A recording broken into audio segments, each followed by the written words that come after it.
Meditations by Marcus Aurelius, Stoicism. Yep. You've referenced Stoicism multiple times, not getting an emotional, thinking rational. Yep.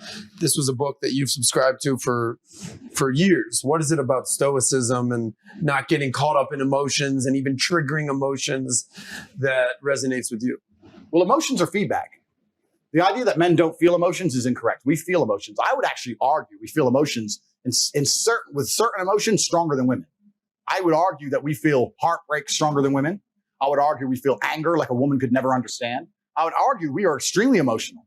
Rage, pure rage. But it's feedback. So when you get the feedback, it's all about how you internalize it and how you process it, right? It's Stoicism's not feeling emotions. It's feeling the emotion and going, okay, why is this happening? How much does this really matter? What's the most intelligent move on the chessboard? I'm not even that good at chess, right? My father was a grandmaster. I'm like 1800 elo. I'm okay. I was a child chess prodigy, but I stopped playing chess professionally when I was like 8. So I'm as good now as I was. In fact, I'm worse now than when I was 8 because I've never taken any lessons or anything properly since because my mother and father broke up. We moved to England. My dad stayed in America. Lost my chess coach, and England didn't have a chess infrastructure. America had a chess infrastructure in the lower income schools. My dad used to go to the ghetto schools because he was black. Go to the black schools and teach them how to play chess. So we had a big infrastructure. So you peaked at 8. I peaked at 8, yeah. But chess is a fantastic game because in the game of chess, there's no luck. If you lose, no matter how well you played, if you lose, at some point you made a mistake. Even if it's the most minor mistake, you made a mistake. So you learn to understand that no matter what happens to you, if you lose a scenario, you made a mistake. Maybe it's a tiny one. Maybe it was 2 years ago. Whatever, but you made a mistake and you learn absolute and utter accountability for yourself. And that mentality is extremely powerful to apply to all things in life. The position I'm in now as the most hated man in the world, although I agree and I truly believe it's unfair, I still take complete responsibility for. I'm not going to sit here and say, I'm telling you why it happened when I talk about TikTok and YouTube shorts, but I'm not going to blame them.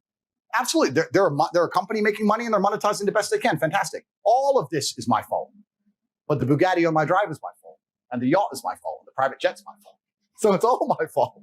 So I take the good with the bad. I take all responsibility for absolutely everything, including if a woman leaves me, if a woman stays, if I end up heartbroken, if I end up filled with rage, I take responsibility for that. If something happens to me that makes me enraged, I will take responsibility. Why has this happened to me? Why do I feel this way? How did I end up in this position? Is this healthy in this scenario? And sometimes it is. I've had scenarios in my life where I was prepared to die to protect somebody else, and I was enraged, and it was healthy. I've also had times where I'm in a room by myself, enraged, sitting there going, this is no good for anybody. I need to just calm the fuck down. Mm-hmm. So emotions are feedback, but stoicism is the ability to process them. And that's what you need to learn as a man. You're never going to be able to turn them off. You're going to feel them. You have to learn how to process them and turn them into a positive. It's energy. It's unlimited energy. I say this all the time. I say that the biggest periods of transformation in my life is when everything was going wrong. When my life was going good, I'm not a hedonistic person. I don't do drugs. I don't gamble. I don't do prostitutes. I don't do anything that hedonistic. But I'll certainly go on the yacht with a bunch of women I know and chill and have some vodkas and that kind of thing. When life's smooth, then it's semi-hedonistic, pretty relaxed. But when I make my biggest progress, when I really change who I am and change the world, that's when everything's fucked. When things go wrong or I'm feeling things I don't want to feel or bad things are happening, that's when I'm like, okay, I currently cannot sleep. I've completed the day's tasks. I've tried to go to bed. I can't sleep. More shit has to get done. That's when the amazing things happen in my life. When I was heartbroken, when I was whatever, everyone's been heartbroken. I can't remember a specific example. I hit the gym harder, right? If something goes wrong with your payment processor, that's when you get fucking inventive. That's business, right? That's when you get inventive. So all the bad things that happen to you as a man, if you're stoic, you get to take unlimited energy. Heartbreak is unlimited energy. So is depression. So is rage. So is sadness. All these negative emotions they tell you to collapse behind. It's like people talk like Bruce Lee says, be like water. And people see that as be fluid and just go with the flow. I disagree. If you're like water, you're necessary for life. You are scary when you're enraged. You're powerful. You're beautiful when you're calm.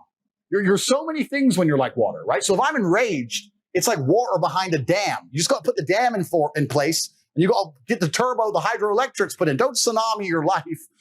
Put the energy somewhere. 100%. one hand behind my back as well. I had nothing in it. I had nothing in it. Who knows what's back there? Just like, you had to do something, right? So they're looking at me and they're like, fuck's sake. We thought he'd say sorry and he didn't. Now what do we do? Then Tony pipes up. Fucking dickhead Tony. Hey man, why don't you just say sorry? And as he said that, I swear on my father's grave, I'm standing there. Tony said that. I turned, I fucking smacked him, strained his mouth, knocked him out cold. Tony, done. Tony, my own friend, my own teammate against the six. I knocked him out cold. I don't need you now, Tony. I knocked him out. I said, fuck him and fuck you. I'm in the house. And I walked in the house.